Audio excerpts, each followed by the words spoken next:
I myself had a history of several pelvic floor disorders that I did not know were treatable with physical therapy. I struggled with pelvic pain for, many, many years. Welcome to Down There, a podcast dedicated to pelvic health and wellness for men and women.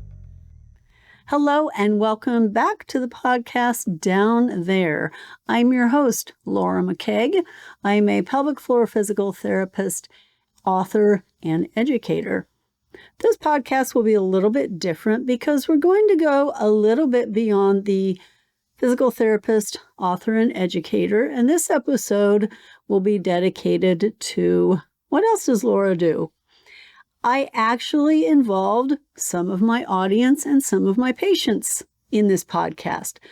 I asked several of them if they would like to contribute questions about me, personally or professionally. Is there something you've wanted to know about me, but you've never asked? And so I got several responses. I picked the top 10, and we're actually going to go through 5 questions because 6 people had the same basic question. So what I'll do, I'm going to just read them off and answer them.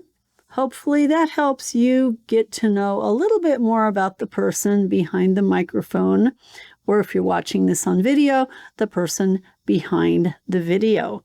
So here goes. By far, the most popular question was this: how did you get interested in pelvic health? Or as one person put it, how did you get interested in the down there healthcare field? And a lot of people do ask that question. How did I get involved in such an interesting and unusual specialty? I have devoted a video and another podcast episode to that. So if you want that in more detail, you can go to one of the first episodes, which is more my backstory, the history of how I became a pelvic floor therapist in the first place. But in a nutshell, the process really started when I was studying to get my license back after having been out of the profession for about 14 years. Someone made a random comment that they thought I would be interested in pelvic floor physical therapy and that I'd make a good pelvic floor therapist. And I honestly had absolutely no idea what they were talking about. But I decided to check it out, and I found it intriguing. I had some opportunities to shadow a few therapists and just see what it was about, and I really, really liked it. It seemed like it was a good fit for my personality. It was a good fit for my skill set, and I was amazed at how much better I saw people getting and how grateful they were for the help. So that in a nutshell is how I get introduced to the specialty and why I decided to pursue it. Now, somebody also asked something kind of similar. Second question, did I have any personal struggles with pelvic floor issues? How long did they take to heal from? What was my journey like? Well, that's another reason why I wanted to specialize in pelvic floor therapy. I myself had a history of several pelvic floor disorders that I did not know were treatable with physical therapy. I struggled with pelvic pain for, many, many years. And then, interestingly enough, after I specialized in pelvic floor therapy and took my first training course, I discovered that I also had pelvic organ prolapse. And that was a total shock to me. Did I heal from them? What's interesting is, yes, I did. I was able to recover from the pelvic pain, and it no longer bothers me. The prolapse, I will never fully heal from. This is a condition where it's going to be with me the rest of my life. I don't want surgery for it, but through physical therapy, I have learned how to successfully manage the symptoms so that they really don't bother me anymore. And I know what to do to really reduce the risk of the problem getting worse. So I hope that answers that question. I think having dealt with those issues myself just gives me a deeper level of understanding for what it's like to live with some of these pelvic floor issues and not know that there's help available, but also know that physical therapy can really, really benefit it. Third question, what is a favorite book I've read recently? I'm going to say a book that I actually read every year. It's called Atomic Habits by James Clear. And I really like that because it talks a lot about habits. And I actually incorporate some of what he writes into my physical therapy program and into the instructions that I give patients, making habits easy to fit into your life. So I enjoy it. I find it very motivating. And like I said, it's something I read every year. Atomic Habits by James Clear. Question number 9. What are some of your favorite hobbies? I enjoy several things, and I have done this for several years. I really like cooking. I enjoy that. Don't have a lot of time for it now, but I do enjoy it when I can do it. I love gardening. I have gotten back into that recently, and I especially like doing edible landscaping, i.e. Swiss chard in your front yard, and heirloom tomatoes, growing heirloom tomatoes. I really, really enjoy that. I find gardening a good stress relief and enjoy having something to show for it at the end of the season. And another thing I like is photography. Now, videography, like we're doing here, is a lot different, but I've done photography for quite a few years. I am not as involved in it anymore, but it is a good challenge. I love doing that, and trying to capture a moment in a picture is something that I really enjoy.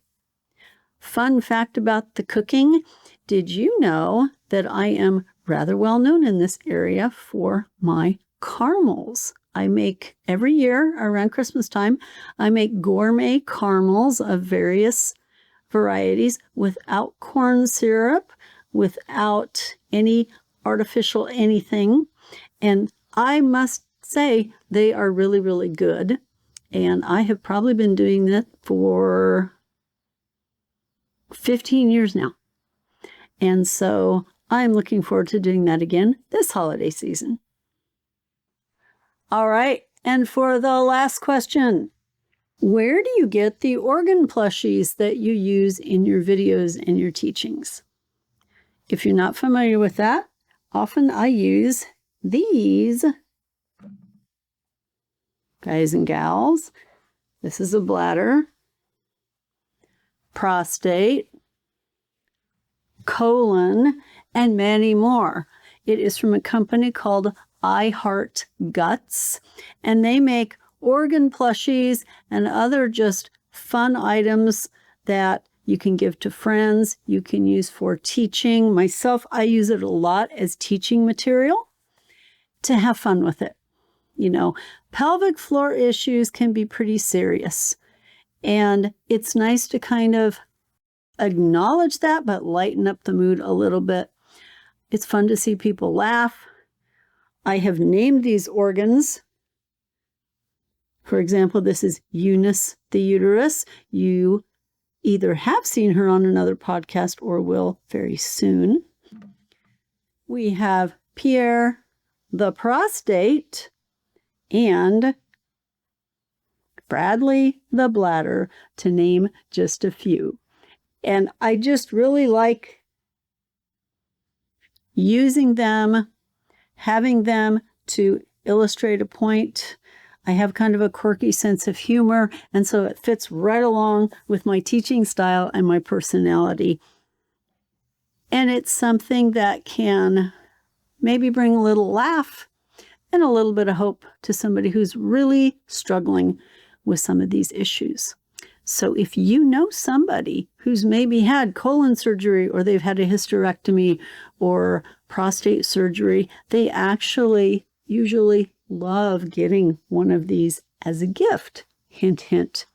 They've also got keychains, stickers. I use some of those as graduation gifts for my patients when they are finished with physical therapy and they have succeeded in getting better and being able to continue on their own. They make great gifts.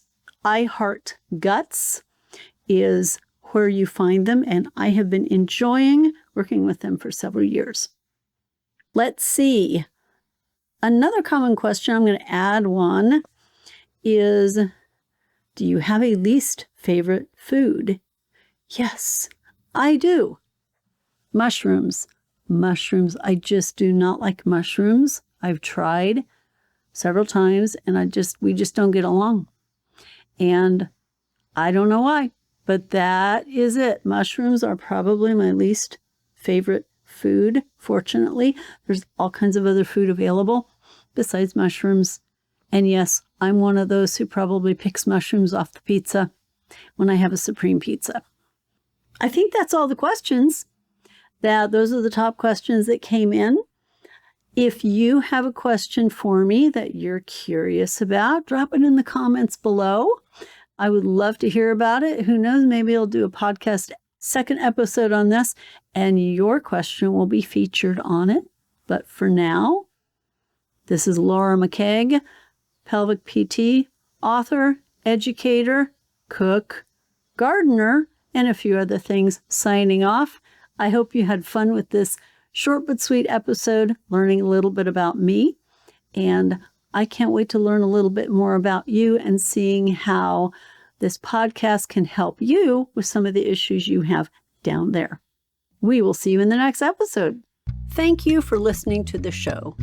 Drop in a comment and let us know how you liked this last episode. Do you have questions, or do you want to connect with us further? Perhaps you're ready to take that next step. Subscribe to our YouTube channel, The Pelvic Connection with Laura McKaig PT. Check us out on Facebook and Instagram at Laura McKaig PT, or visit our website at www.pelvicconnection.com to discover our online programs and resources or how to work with us in person. Here's to your pelvic health.